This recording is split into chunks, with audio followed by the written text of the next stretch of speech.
iHeart Podcasts. Hear more Gold 101.7 podcasts, playlists, and listen live on the free iHeart app. Jonesy and Amanda's cutting room floor.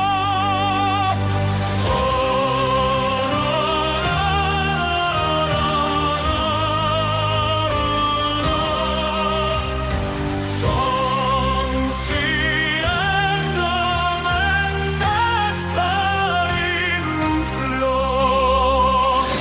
On the cutting room floor today, the King's birthday honours list has been revealed. There's some conjecture around former Prime Minister Scott Morrison getting one for services during COVID-19 and his work with the AUKUS agreement. You know, I've been two minds about that. I feel for ScoMo. He mucked up with the bushfire thing, that's granted, and with the COVID thing. He did a great job, I thought. I thought he did really well with the, about hoarding toilet paper and all that stuff, and also job keeper and job seeker. Yeah. There was a point there where we're going to lose our jobs here at the radio station because when you're in a worldwide pandemic, people don't want to buy advertising.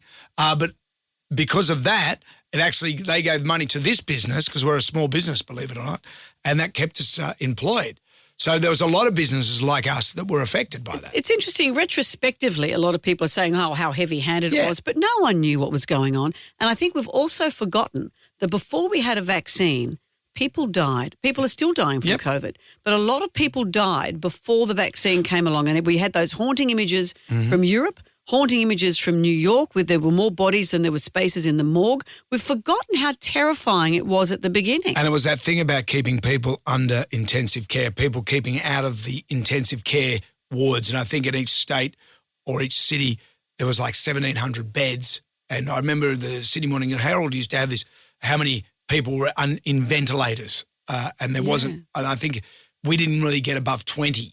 Like, so out of the 1,700 people we had in New South Wales, we had 20 people that were under full ventilation. But at the time, as you say, we didn't know what was going to happen. We didn't know. I mean, when I got COVID, I thought, well, what's going to happen? I wish I had a vaccine. That was before they even invented the vaccine. Yeah. Then when they got the vaccine out, everyone's going, I'm not taking that. It's going to bloody kill me. It's got bloody 5G in it or something like that. It was crazy. It was a crazy time. It was a crazy time. Other people have been honoured in the King's birthday list. Every time it comes around, I think about when I got my Order of Australia.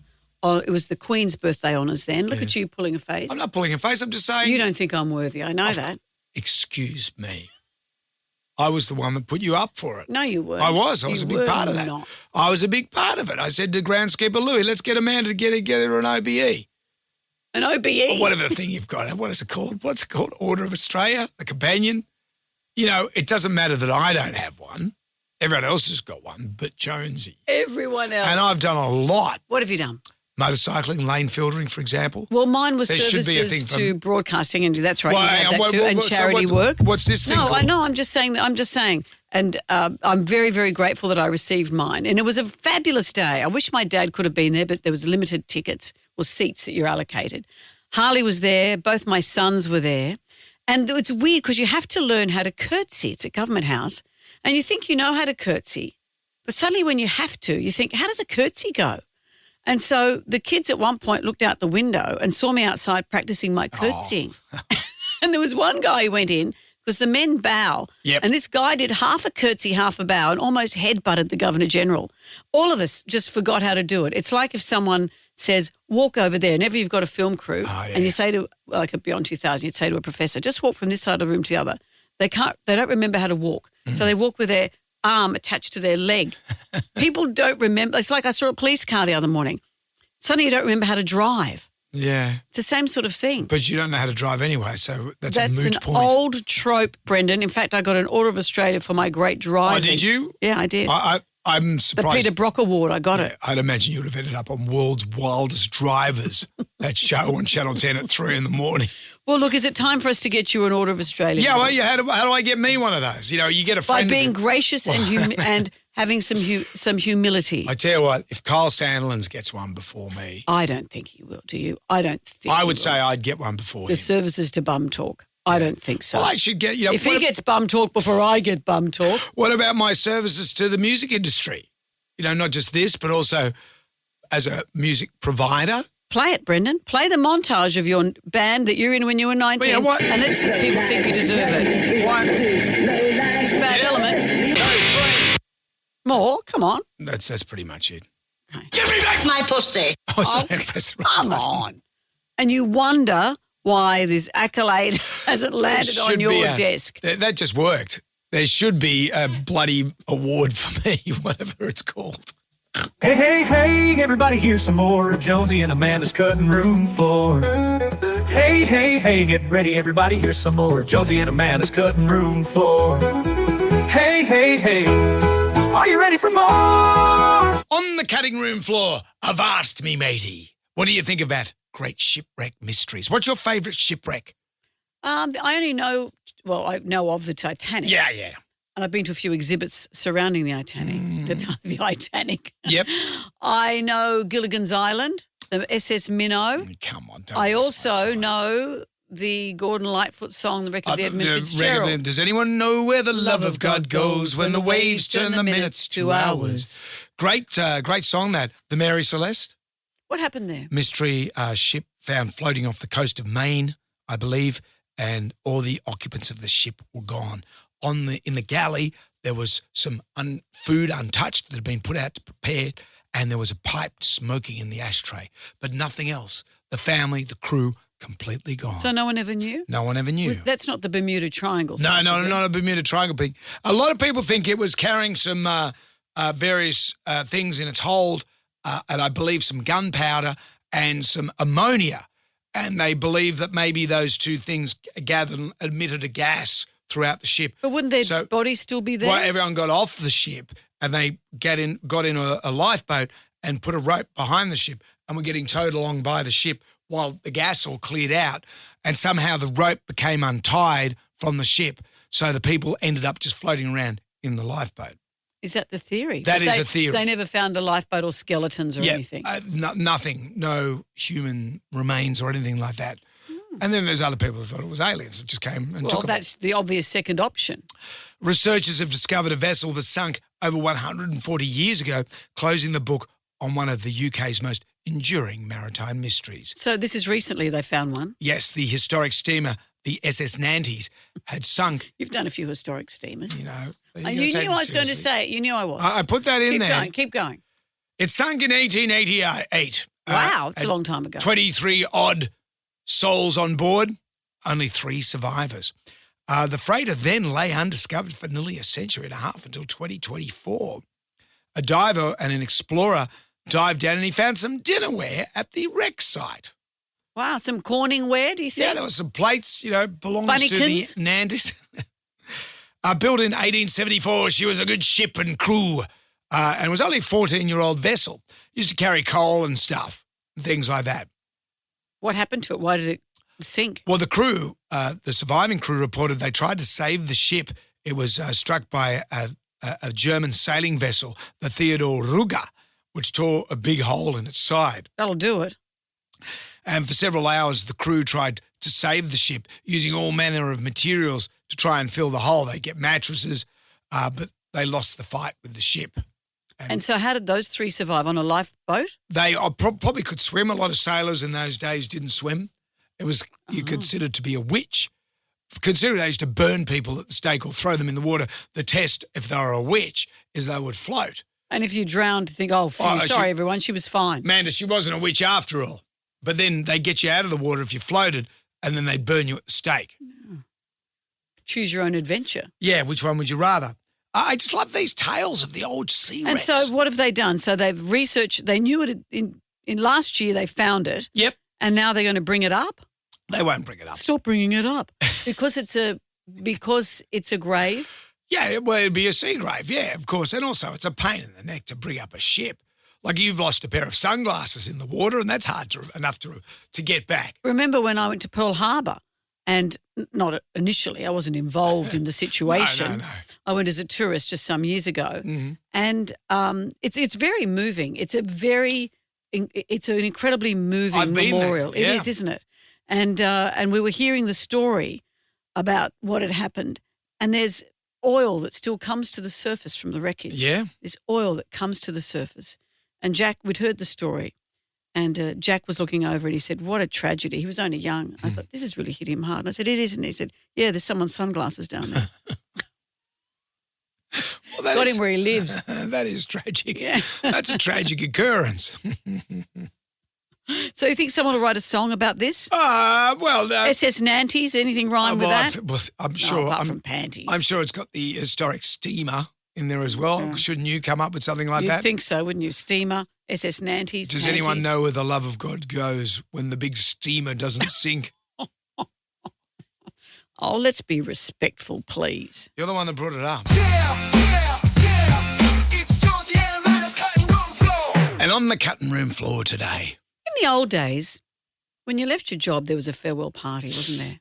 It depends on how you leave the place. Well, that is true. Frog march or farewell party. When you get frog marched out of a building, you don't really get time for farewell. So someone else is carrying a cardboard box with your Hello Kitty Post-it notes in there. And pictures of your family, and that got strewn into the street with your good self. We catching up for drinks later. When I was working at Simon Townsend's Wonderworld, it was my first job, really, as a researcher, and I didn't realise the nature of the churn. Yeah. People were leaving every week, and every Friday I just thought there was a party with a big bowl of cheesels and cask wine. Mm-hmm. I didn't realise that they were people's farewells. You were seeing Woodrow get chucked out on the street with his troll dolls and chew toys and pictures of Simon. But these days, in the corporate world or in the factory, wherever you're working, on any job site, so many people are leaving. I don't think people afford farewells anymore. I've been reading about George Washington's farewell party. Ah. You forget that presidents and those big punces would have a big farewell party. He apparently was quite famous for propping up the bar at the Warren Tavern in Charlestown. Might explain the wooden teeth. Wouldn't eat. That's right. He had wooden teeth. All his teeth had fallen out and replaced them with wood. He made them himself, though. Did he? Yeah, which shows that he's Did he chop down a cherry tree for his teeth? No. He was just a young fella, and he said, I cannot lie, something and something. And then what's the cherry tree got to do with it? But he chopped down the cherry tree, and he was asked whether he chopped it down. And why had he? Maybe it was for his teeth. No, because he was a kid when he did that. Oh, okay. Yeah. Anyway, let me It's tell not you. like politicians to, deny the truth.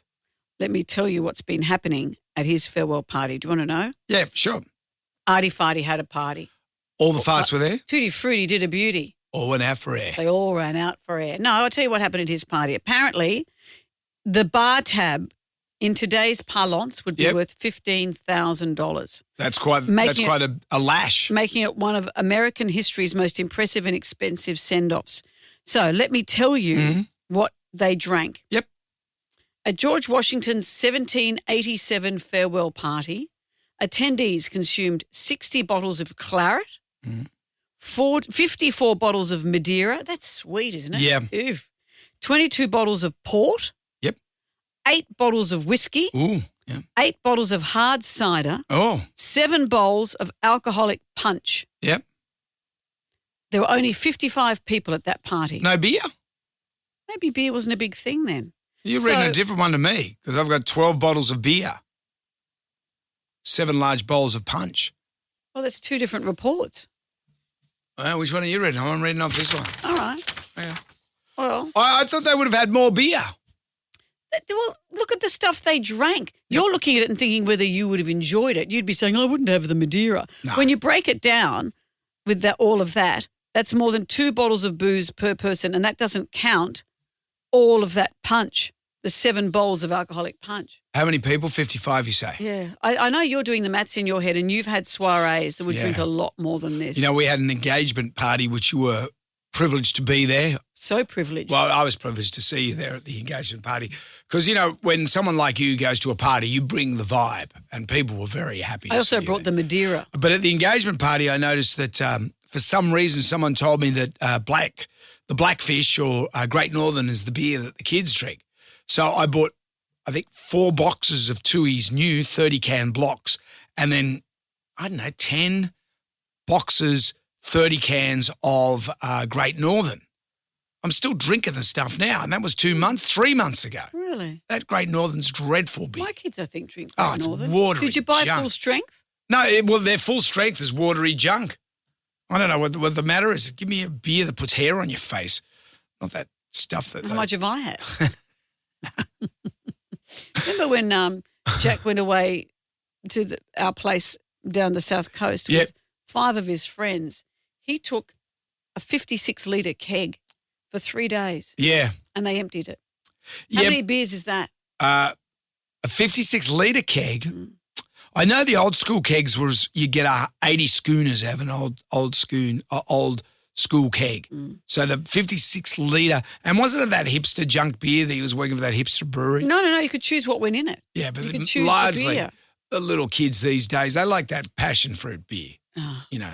You've just said kids these days like that Great Northern kids these days. Yeah. You sounding like George Washington.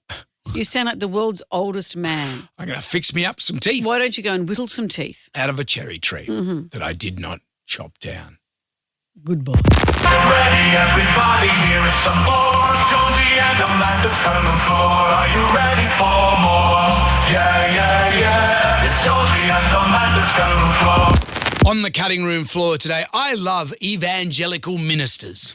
Well, yes. Are they the most rational? They will shoehorn their way in and out of any argument and twist themselves inside out to get their point across. It's quite interesting, isn't it? I've come across this guy called David Lawrence Ramsey III. No. He's an American radio personality who offers financial advice, but he's also an evangelical Christian. And every time he's giving financial advice, he brings up Christianity. So this is a big part of his platform. Right.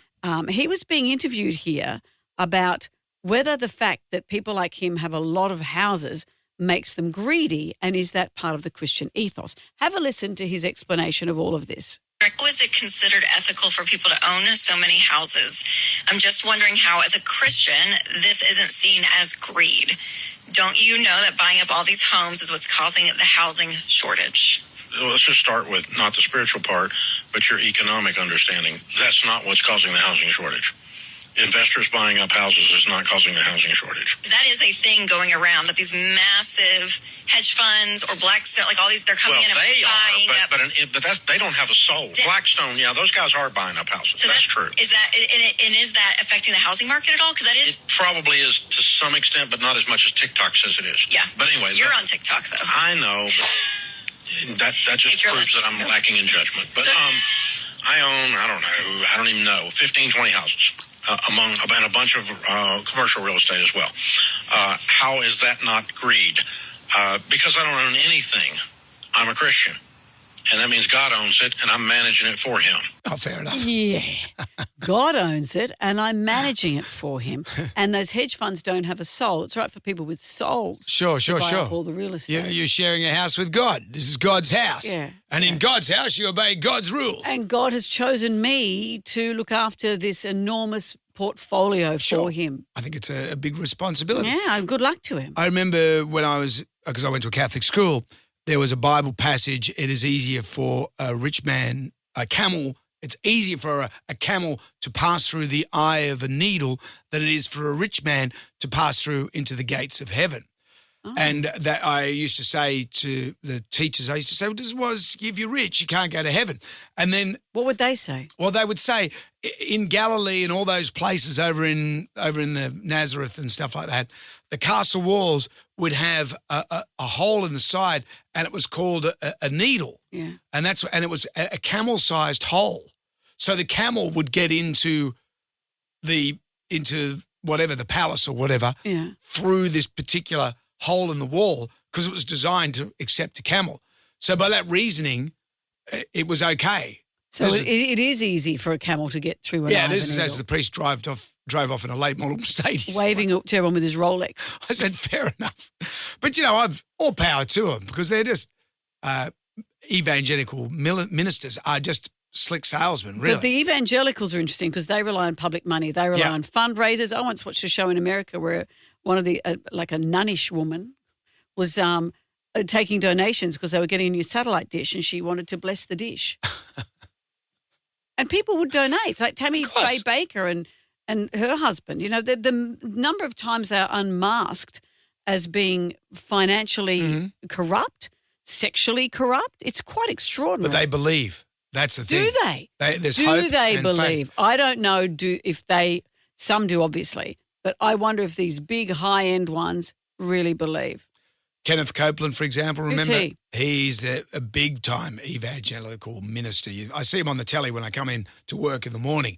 Always wears a nice gilet jacket, and he looks very earnest and can quote Bible passages, for anything you want, straight out there.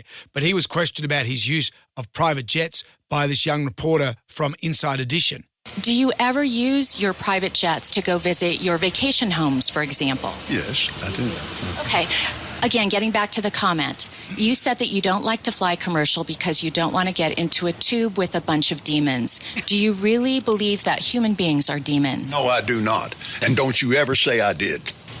We wrestle not with flesh and blood, but principalities and powers. Can you explain what you meant by that? Well, let me ask you. But it's a biblical thing. It's a spiritual thing. It doesn't have anything to do with people. People, I love people. Jesus loves people. Jesus did love people, and he would want you to fly up the front of the plane. So you don't have to mix with the vermin. And Jesus, he'd get into the first class lounge, and he was always wearing sandals, which is outrageous. Well, he'd always find enough fish and bread up there. Yeah, of course, and the wine. Interesting, though, as you say. He'd get wine before 10 o'clock. Interesting, as you say, that he'd find a Bible quote for anything. He just went off on a tangent. The Bible quote had nothing to do with that conversation. It is easier for the eye of the newt to pass through the wind of the man that is speaking it. That's my favourite Bible passage. Euripides 26. Euripides. Euripides trousers. Eumenderes trousers. Have we offended enough people now? I think so. Everybody, that's it for today. Come back tomorrow for some more of Jonesy and Amanda's coming